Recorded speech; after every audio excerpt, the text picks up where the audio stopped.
is so haunted. I mean, there's the ghosts, there are gods, of ghosts in his music, but could you say a little bit more about that? I'm just curious. Sure. Bruce has written for years about this sort of haunted, this sort of troubled relationship with his father, and he framed it for decades as essentially a generational struggle. Of, you can hear this through the years. There are early unreleased songs, Border Guard, and there's a song called Family Song, which is also known as California, You're a Lady, where he talks about this very sort of struggle just to connect with his family, to feel emotionally connected. And he talked on stage for years and years when he would perform this really powerful, slowed down version of The Animals' It's My Life, and talk about his father sitting in the kitchen every night, drinking beer and smoking cigarettes. And through his life, Doug Springsteen would always, in whatever house he was living, spend his nights after, if he was working then, he would work through the day. If he wasn't working, he would go to the pool hall or do whatever he did.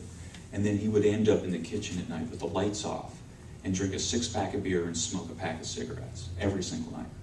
And to some extent, and that was a world, that was like a Dante-esque scene in the sense that he was there silently, stoically fighting his demons, confronting his demons and facing them down.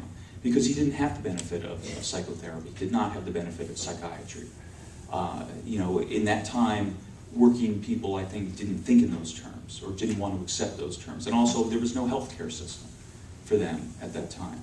And so that was him trying to face down, all the darkness in his soul, which was, unface downable because it was a chemical imbalance.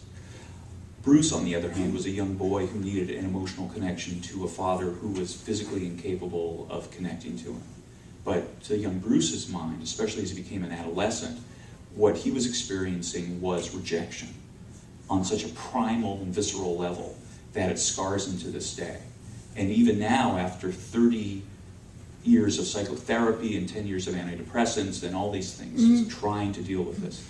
I was speaking to him last year, and I was asking him, because he'd spoken so much about having physical altercations with his father.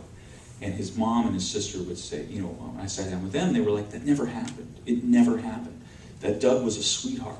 He would lash out sometimes, but the moment he did, if he did it one night, the next morning he was so sorry and so ashamed of himself that he would come back with some sort of terrific gift. They talked about one night, which Bruce has never written about, and I don't know if this is apocryphal or not, but both his mom and sister remembered this, that he yelled at Bruce and they had a big fight, and the next day somehow he got someone to take him and Bruce up in an airplane to give them an aerial tour of Monmouth County. So I asked Bruce, I said, you keep saying that there were these altercations, and he was saying, well, yeah, they were, that's true. And I said, but your mom doesn't remember it that way, your sister doesn't remember that way. What they remember is this. And I laid it out to him. And then his face sort of went stony and white, and he glared at me, and it was almost like the air seemed to sort of crackle between us. And he said, it wasn't what was done, it was what wasn't done. And what that was that connection, that emotional thing, which to him, I think, he experienced that as a kind of violence. And that, there comes Adam raised a Cain on Darkness, which he described to Chuck Plotkin when Plotkin was starting in part of the production team. When he told him when Chuck was going to mix that song, Bruce sat him down and said, this is what I want you to think of. He said, there's a couple, romantic couple, they're sitting on the grass in the park and there's ducks swimming by. It's blue sky, fluffy clouds going by. The camera starts in on a close-up of this couple, drinking wine, they're lying together. The camera pulls back and you see these woods behind them. And coming out of the woods, just subtly, you can see the arm of a dead body. And he said, this song is that dead body.